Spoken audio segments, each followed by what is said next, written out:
And he just kept writing from there. A couple of things about his personal life, which I thought were interesting. He was married twice. He had 3 children, but he also adopted his sister's 3 sons after she died of cancer 2 days after her husband died in a train crash, which is very Vonnegut-esque. The timing, the weirdness. Yeah. By the way, a Vonnegut-esque thing, if I can go back to when he was 22 again, he came back from being a POW and got married, right? Mm-hmm. He also went to visit, right, it was before the war, actually, I think. Like 3 months before he went to Europe, he went to visit his mom on Mother's Day and found her dead because she had killed herself the night before. How did I not read that? That's fascinating. That's so Vonnegut-y too, It's so, and we should clarify when we say Vonnegut-y, and this is probably part of the other quotes and just some about what we'll talk about with his writing. He's all about trying to not even make sense of the chaos, I don't think, but kind of smirk at it, be okay with it, yeah. like come to terms with the chaos, right? And you see that in these exact anecdotes. In almost a comedic way. Like he found it's like, his it's mom like darkly dead on comedic. Mother's Day, Yeah. like of all days, like yeah, that's almost comedic, but that happened to him, Yeah, because it's ironic, and irony is a sort of comedy in itself, despite how dark it is, maybe. And it's truthful. It's true, and this is what his writing's all about. I mean, his writing isn't all about like necessarily things all that dark, like as dark as that, but there are elements of it throughout his writing of that. Yeah, that's a big theme for sure. He always keeps that in view. Yeah. 6 houses to do it. If he only Instead, needs he's one cracking house, a he gets Moravian one house. porter.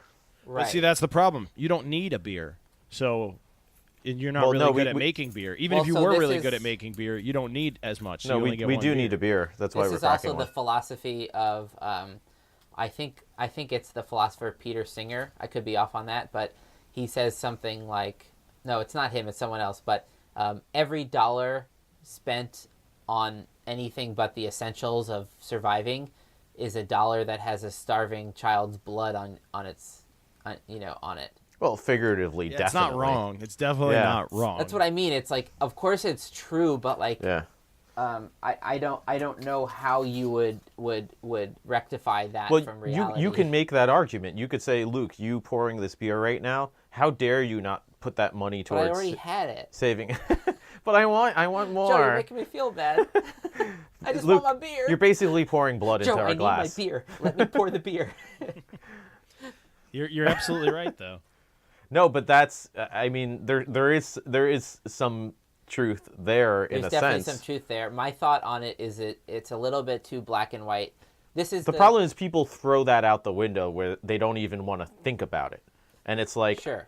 I I think think you should think about it once in a while, and I think Vonnegut did too. I think he definitely did. I think his books make me more of the kind of person that would think about details like that. Yeah. The Peter Singer angle, he's this Australian philosopher, is like every time we do something like crack a beer and spend money on going out to dinner, those type things, it's like you're watching a kid drown in a shallow pond. Man, this guy's heavy on the imagery. Because Jesus. it's like the kid's drowning in a shallow pond, so it's no risk to you to go out there and try and save it.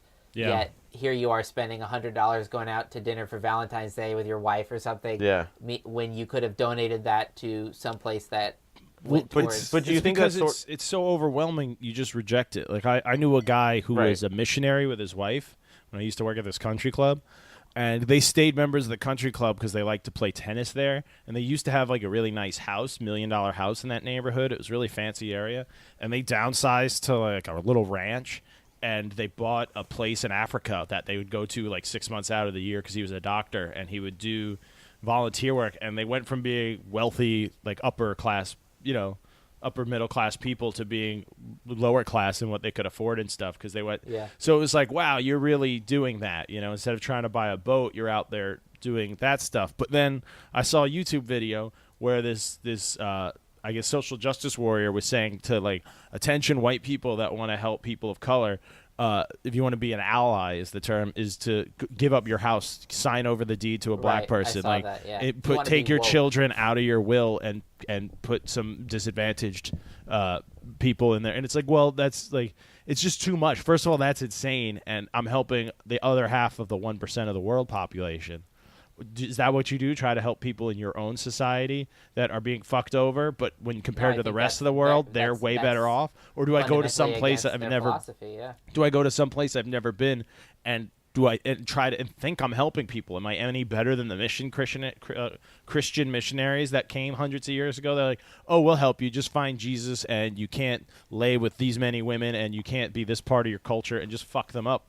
Like, so it's hard to know. Am I helping? Am I hurting? It's more fun to just sit back and watch the monkeys play and Vonnegut. But also try your best to figure figure out what you're doing. And yeah, you can help on different scales. Yeah. You can help on different levels. And you can know what your scale is. Absolutism in any context is usually crap. Which is what Vonnegut in the quote, Joe, that you opened the episode with.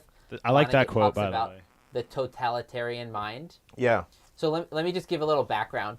In that quote you read, Joe, because it's from Mother Night. Yes. And that was the first Vonnegut book that I read as like an adult. I think that's also his first great book. I don't know. There was something about it.